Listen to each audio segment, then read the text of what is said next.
Hi guys, welcome to the Sunday 5 program this week. I have Aditya Sampath joining me as always. How are you, Aditya? I'm doing good. The situation is treating me real bad, Yeah, but I mean, still holding on. How yeah. about you? I Things think are you okay broke there? the social distancing law today, right? Which you told me there's a No, social. not social distancing. Not technically social distancing, but a little bit on not staying Yeah, in house. yeah. Aditya is this very jittery soul. He cannot really sit inside the house for a long time. So the lockdown has been terrible for him. But he's having his moments. Anyway, that's not what we are going to discuss this today. So we are going to talk on 5 topics as always. And as we go along, do listen to us and do share your opinions on these topics, and you can just comment on it and have fun, have these discussions, because discussion is what we want always. So the first thing we are going to talk, Aditya, today is about the West Indies cricket team, the trio cricketers who have opted out of the English tour, right? The upcoming tour. Mm. Cricket is restarting in England despite COVID-19 being so fierce there, and England is one of the epicenters of the disease.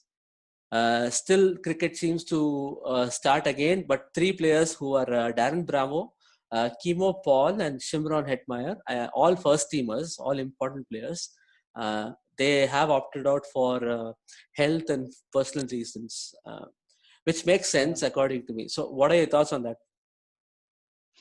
I mean, I would say it's good to see that cricket is going to come back live. Hmm. But it's kind of a little worrying factor to say it is being hosted in England, as you rightly called out. It is an epicenter for COVID-19 now. The number of cases that are coming out, the number of deaths that are happening, all those things are really worrying to hear. Hmm. But I think there has been some good amount of interactions that has been done between ECB and West Indies Cricket Board. They are going with biosecure environment and traveling in private jets and all that. Hmm. I think they have everything in place, but we know how turbulent the situation is. So we will not be able to say anything until and unless the series pans out in a very smooth manner. Yeah. Till then, it is like, fingers crossed. But we have to start somewhere. I understand why they are doing it. They just cannot keep, procrastinating, saying that everything will be fine, then we kickstart things. It's not going to happen that way, right? So that's all good. And the trio opting out, I really think it's only right for them to do what they feel like. If they are insecure, right, I don't think going there for an international duty, whatever you do, you will not be able to give your 100%. Hmm. Your mind will be like a mush. It will not act the way it is supposed to act. And to play international cricket, you cannot think about so many different worrying factors and then go into the field.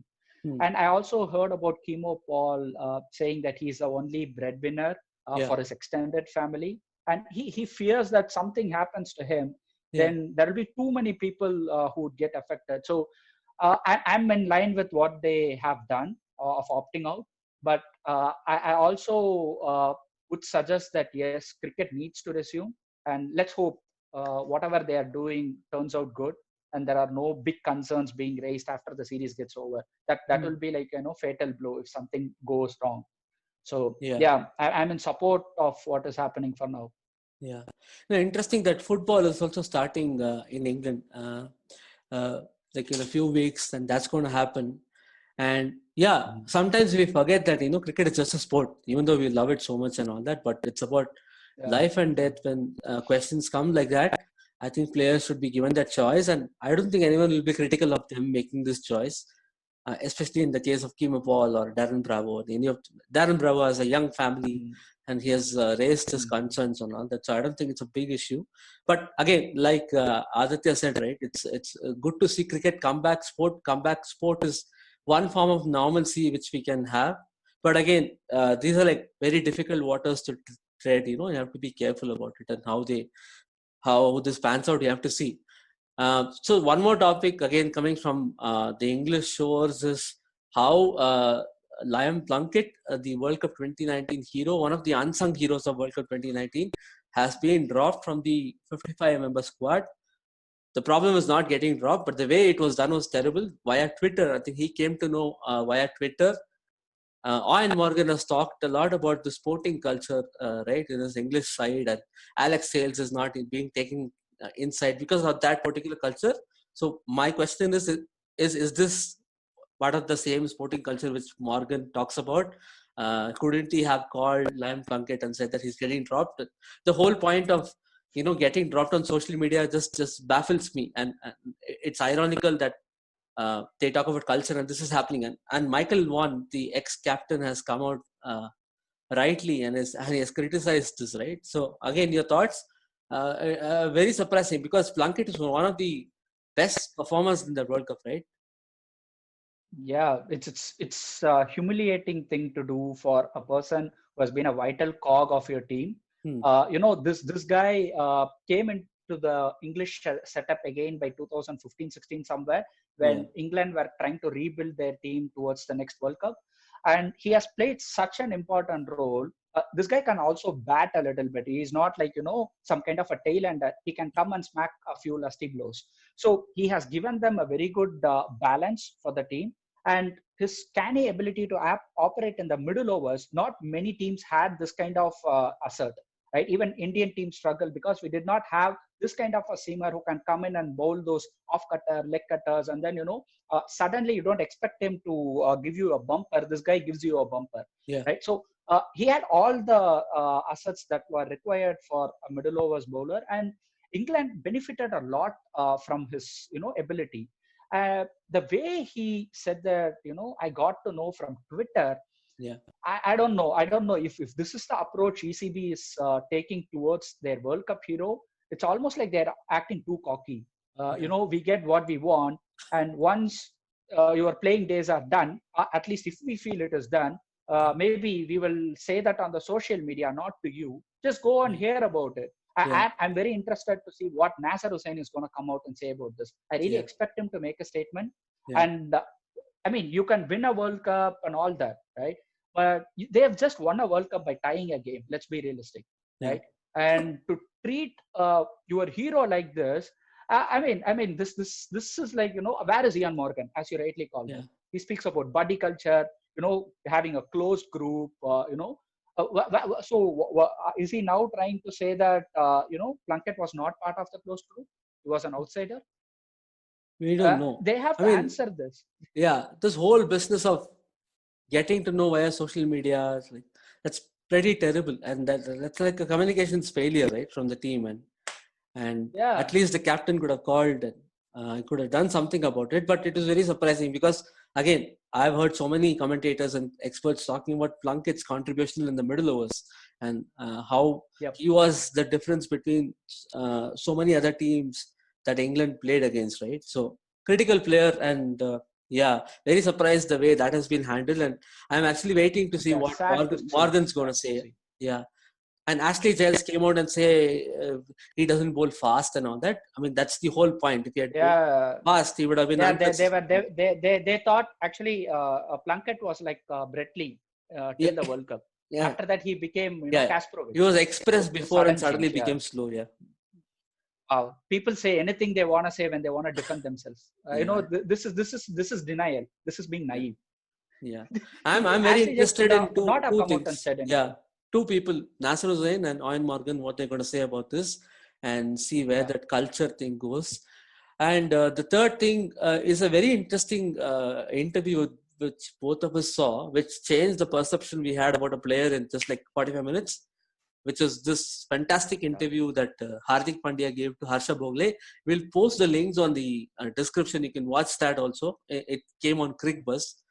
One of the most candid accounts by any cricketer, and it was fabulous. Just understanding him, his thought process, and whatever idea we had about Hardik Pandya just changed about.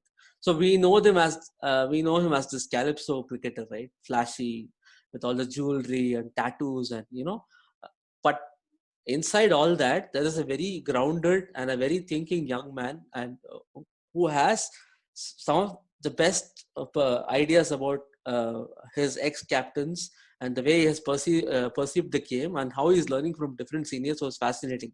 So what was your experience? Did you change the idea of Hardik Pandya? Totally. Totally. I'll tell you something. Actually, I loved my initial perception of Hardik Pandya being that kind of, the West Indian kind of a cricketer who parties hard and all that, who gave a kind of external, appearance where it looked like he doesn't care what you say, and he's a little bit, cocky in one way or Yeah. the other. I kind of liked it. I never went against him. I felt like he was doing whatever he felt like he wanted to do. That's fair enough. But the way in which he spoke in this interview with Harsha, the first thing is the respect he gave to Harsha, right? Yeah. Which was really, really surprising. It's very rare I'm to not see, saying right? Harsha. Yeah, absolutely. He spoke to him as if he was his bigger brother. Yeah, So almost like an that was very admirer. He spoke heartening like to a see. fan almost, right? Yeah. Yeah. So yeah, it was really good. And this guy looked like a free spirited soul. He Yeah. did not have very different expressions or overwhelming expressions when he said about some realistic things about his own game, as Yeah. well as the learnings he had over the course of his international career. He did not give all those kind of, oh, it happened like this and Yeah. what and all that. There's no flash. He was to the point. Yeah. There was no flamboyance. He was Yeah. a flamboyant player, Yeah. flamboyant personality, but this interview did not have any of those facets, right? And one of the striking things which he said about his international career was he said that he was not good at facing seam, swing, and pace. He said, I was able to smack bowlers who bowls at 125, 130. Yeah. But when I came to international scenes, I saw that they were bowling 140, and I was kind of I didn't have a lot of thoughts on how to play those balls. Yeah. He was Right? lost. He didn't Yeah. know how to pull those balls. Yeah, he was totally lost, and it takes a lot of guts to come out and say, I couldn't do my best and I had problems, right? And he also said he was thrown into the test scene to play in South Africa, where he never faced that kind of a bowling attack. Yeah. And he said, I was not equipped enough. Yeah. The 93 he played, he admitted that I could not play swing bowling when the pace is above 135. The only option I had was to try to counterattack by wildly having a go at them. Yeah. That is the only way I even have a chance, so that they will maybe, not bowl that hard length and they will go attack short, which would help me. So I haven't seen players coming out and saying I was not good enough at that Yeah. point of time. I didn't know the trades. They never said that. But this guy was open enough to admit. And he also says, till 2018, I was good at smacking spinners. Yeah. But I had no idea how to play when a quick is coming, running at me at 145 pace. Yeah. So I think the perception of a lot of fans in particular, and even legends who thought Hardik Pandya is, like, as you said, the tattoo guy who has different hairstyles. He's not a rebel. I'll tell you, there's no way he's a rebel.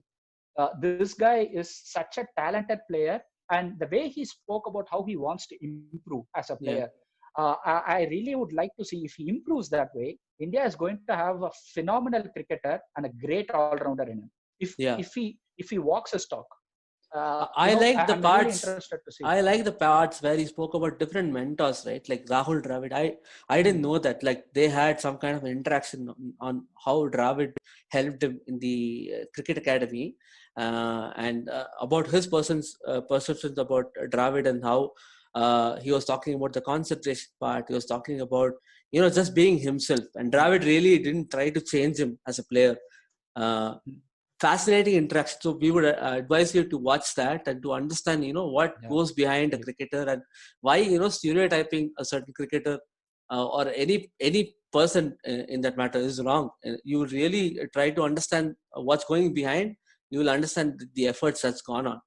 And he also addressed this Karan Johar show in such a candid way, right? He said, like, I made a mistake, and if I didn't realize that I made a mistake, I would have come on different programs. I would have kept doing that. So he seems to be a guy who is like very aware of who he is, understanding his strengths and all that, and he's also picking the best from each cricketer, and he's constantly growing. So that was a big eye opener for him.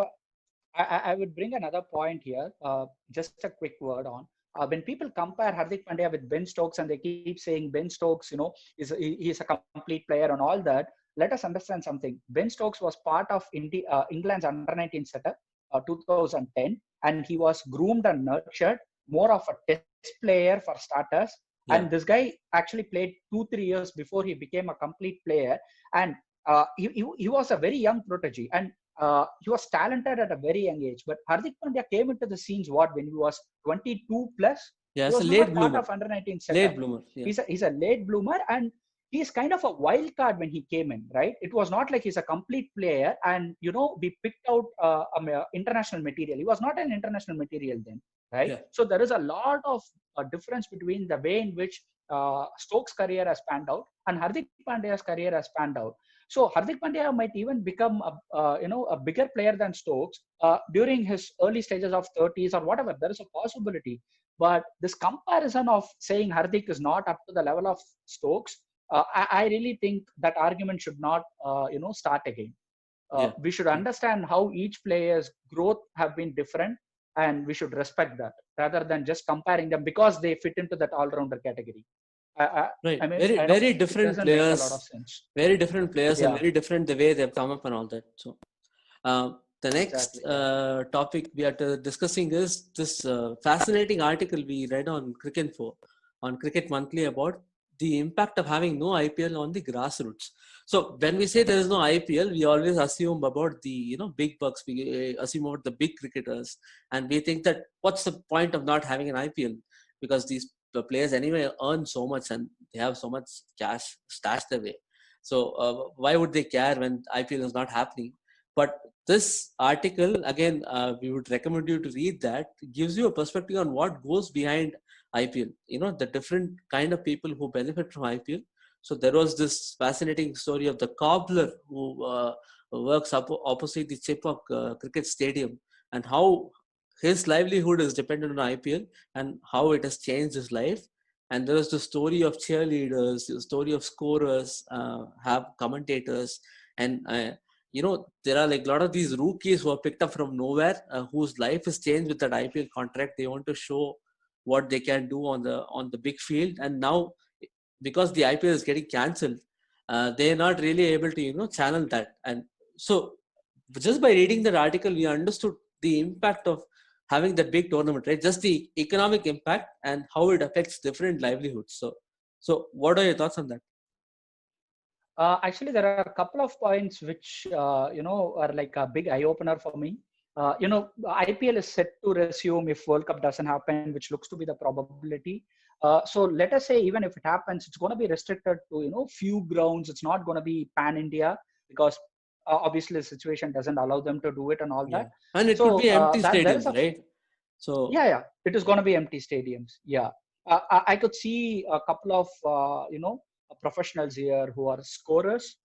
Imagine if they are scorers of a particular state association or ground or something like that, right? If IPL doesn't happen there, then where would they get the earning what they get from IPL? Because as you said, IPL has big cash, so these these professionals also earn a little bit more when they do it for IPL than even doing it for international cricket, right? So what about those scorers or even at times budding commentators? I'm not sure whether all the commentators will be now allowed to do it.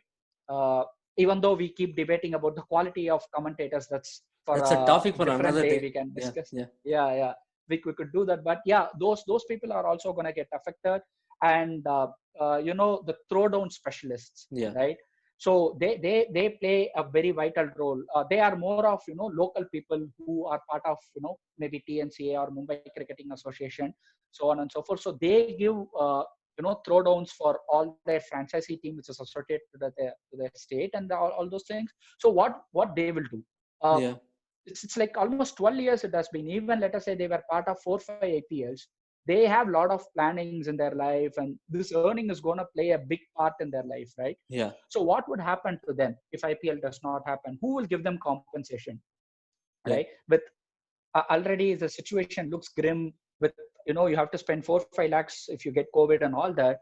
Yeah. Everything on back of the mind. If they don't get that earning, where would they reach out to? So these are few aspects which don't come under the radar when we discuss about IPL is not happening. What is the Yeah. big deal, right? As you initially said, I think people should really read this article. They will really Yeah. understand the pain point of different people who are involved when such a big tournament is getting conducted. Yeah. And these are like, this is the engine room which runs the tournament. Like these are Yes. most important people, I would say, to run a tournament, right? And Yeah. so just that it's a long form article, so take some time and read that. You'll really understand, it's really a common man's game. IPL is always projected as this kind of a celebrity tournament, and it is just all about the Bollywood stars and the sports stars, and it's all about money and billionaires. But so many people are getting their livelihood from IPL, and it's something you read, you'll understand how this tournament works, and it's not just the big bucks. That's a fascinating article Yeah. which we would recommend you to read that. And Yeah. the last It topic, feeds so yeah, many souls. Yeah. yeah, last topic we are getting today is something which is happening in the world, something which is very important. All of you, I think, would have heard about the case of George Floyd, the African American, who was killed by the cop officer uh, in USA, and it is causing huge ripples across the world, across strata, across platforms, or whatever you call it. And interestingly, we are discussing on how cricket has responded to this thing, and not just a particular Floyd incident, but racism in general. Darren Sami started this conversation when he tweeted out. He was asking ICC, asking about ICC, are you just going to keep quiet while this is happening? Aren't we like a huge organization and we should have a say on this? And so he tweeted out, and Chris Gayle had tweeted something about it also. He has made it stand. Some of the very important cricketers have done. Sachin Tendulkar shared a video of Nelson Mandela's message on with a video of Jofra Archer, which talks about equality and racism and all that. And even Kumar Sangakkara wrote a big thread talking about how should be a big learning for all of us. And cricket cannot be like so insular and just act like nothing has happened. And but I would argue that cricket is one of those games which has reacted very strongly to racism for a long time, right? Ever since the apartheid, the South African team getting banned, and the rise of the West Indian cricket team changed everything for cricket. Our understanding and perception of black cricketers and black athletes, they became the heroes for cricket across the world. So cricket has been one of those games which has been pretty strong about it. Even when the Harbhajan incident came, the reaction was so strong and so immediate, and it was so serious. So I would say cricket in general does it well, and also if you see some of the sports like NFL and all that, they reacted so late to this thing, even though it's happening in America. They reacted so late to this. So I would agree with Darren Sami that we cannot really act like it's not happening and it's not about cricket. It's not about, or even world cricketers cannot say that we are not black cricketers. Why should we talk about it? I think everyone should have a say on that. So what's your take on that? Yeah, I mean, for starters, I cannot believe it is happening in this day and age where everywhere we speak about equality, we speak about treating all the humans, in the same manner. And this color discrimination, Yeah. I didn't expect this kind of an incident to happen. But having said that it has happened, how do we react, as you say, is a very important thing. Hmm. And I feel bad for Darren Sammy or any of the West Indies cricketers, because they say that still they face this. Yeah. Darren Sammy has also said that he did face this when he was playing for Sunrisers Hyderabad in Yeah. India. He was called by different names. We don't want to call those names out here, Yeah. but he was called those names. He didn't know that then, and then he He came to just know about realized it. it through. Yeah. Yeah, yeah. So I mean, why do we do this to our own fellow beings is something I could never understand.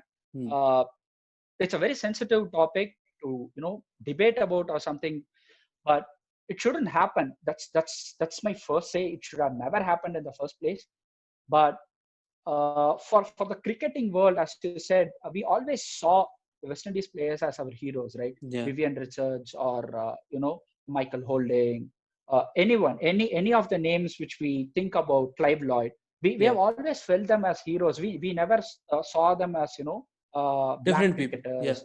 Different We, people. Yeah. we never saw their color, never ever, right? So that is something which is why maybe cricket world did not immediately react with every player coming out and saying it, because maybe I think they never felt or they never thought in their head this difference was there in the cricketing world, Probably. at least. So yeah, that could be one of the reasons. But as you said, cricket has always been very critical on taking steps against racism. Yeah, This South African team having faced so much amount of years of ban because of yeah, apartheid and everything was like an example, given to any other team or any other player who's going to do it, what kind of repercussions you are going to face, right? So it's a yeah, very strong statement cricket has initially made too. And I think Sangakkara has also come out and said yeah. few things about it. So he being, the chairman of MCC. the MCC cricket board, so he has made a statement why. But I don't know. Maybe when Sammy and Gail came and spoke about it, they also wanted big stars to come out and voice their opinion. Right. Uh, Maybe they will do it, right? When they do it, I think the cricketing world will really look into it and say, yes, maybe the people whom we follow have also come out and spoken about it. So this is something we need to really seriously consider. And for fans to understand, they should never do this kind of a thing again. When Darren Yeah, Sammy said about it has happened to him in India, we keep speaking about it is happening in yeah, US or in other Western parts yeah. of the We world, keep but talking India that, deals yeah, with it. it's some sort of an American problem. It's foreign and all that, but racism is pretty It's rampant it's in it's in India, India. and we know, right? Like the brown skin and all that, Yeah, and all with this fairness claims, absolutely and right. everyone wants to become white. Exactly, exactly. I mean, we had our own example with Abhinav Mukund, right? Like 3 years back, he wrote a Mhm. huge note on social media about It how he was has painful to faced, read. Yeah, yeah, how he has faced like almost like a systemic kind of a racism for a long time in terms of exactly. him looking a certain way or on his complexion and all that. So Yeah. we should stop pretending that it's some kind of a foreign issue. When something impactful and something important like this happens, you should always try to take that opportunity to clean your own game. And all of us, even Yeah. fans, you, me, I mean, because we always think that we are not racist, we are not really like that, but Mhm. the way we have grown up and all those things, a lot of society teaches us a lot of things. So it is time to Yeah. reflect, it time to understand, and stop saying that I'm not racist, like I don't endorse all that. It's not really like that. Mhm. It's a continuous process. We can keep getting better at it, and also the fan behavior, as you said, really has to improve. Only when we emphasize on that, it's Yeah. going to change. And I like that Mhm. ICC also has come out and said that cricket is nothing without diversity. That's the statement they have made. And as I said, Fantastic. cricket Yes. has always been one of those sports which has taken very strong stance on it. And that also Mhm. thanks to the West Indian cricketers, right? They changed the perception of all that. Yeah. They were the best for 20 years, and they just like outright amazing talent. They proved their worth, and you can't really question that after that. So yeah, i think Mhm. i think something very important and something to be addressed, and something that should be eradicated, and it's not going to happen in one day. It has to happen Yeah. every day, Yeah. and it has to be a there is no end to Maybe this. There's no end to this. You have to keep doing this. You have to keep doing this. true. Yeah, Maybe whatever has happened, right? As we said, but this could act as a catalyst to yeah, try to wipe out of this entire culture of racism. yeah, Maybe we should uproot it at some point or the other, right? Maybe this incident is gonna act as the catalyst. yeah. Let's hope it acts as one, because I'm surprised to hear whatever Darren Sammy has come out and said about he faced it in India and all that. I'm I actually really not think, surprised. You and me know it, right? Like those words. Those words that's being used. Yeah, yeah, but generally West Indian cricketers are huge stars here, so I won't I exactly. won't I stereotype didn't all think the that. fans like that. But it is there, and Mhm. if the more you deny it, the more farther away you go from the solution. So, like Hardik Pandya has Absolutely. done, Yeah. accepting your own flaws is the first way to become better, right? So we should learn from him Mhm. also about that. We have to accept that it's there, and we have to clear it. So yeah, those are the Yeah. 5 topics we True. have discussed today, and I hope you guys really enjoyed it. Some of the topics are pretty serious. We generally like to do a fun kind of a show, but some of these issues are not fun, and some of these issues have to be spoken about. We cannot ignore it, and we cannot remain insular about it. So do share your thoughts on these topics, and please comment on our videos. Please subscribe to our channel, and keep the notification button on, because we are putting a lot of videos. We are increasing the content. We are shooting one more of fan memories episode tomorrow, which will come out next week for you sometime. and it is about the MCG Test match Boxing Day between India and Australia, the recent series. One of the fans who attended the Boxing Day game, he's going to talk about it. So it's going to be an exciting episode. And this time, both of us will be there asking him questions. So do join us for that video. Do listen to this week Sunday 5 and tell us how you like it. Aditya, again, thanks for joining. As always, insightful and emotional, and you always tell your points with full heart. So he's the Hardik Pandya of our channel. So yeah. So thank you. Yeah, thank you for joining. Yeah. Thanks. Always a pleasure joining you too. Yeah. Thank you. Bye guys.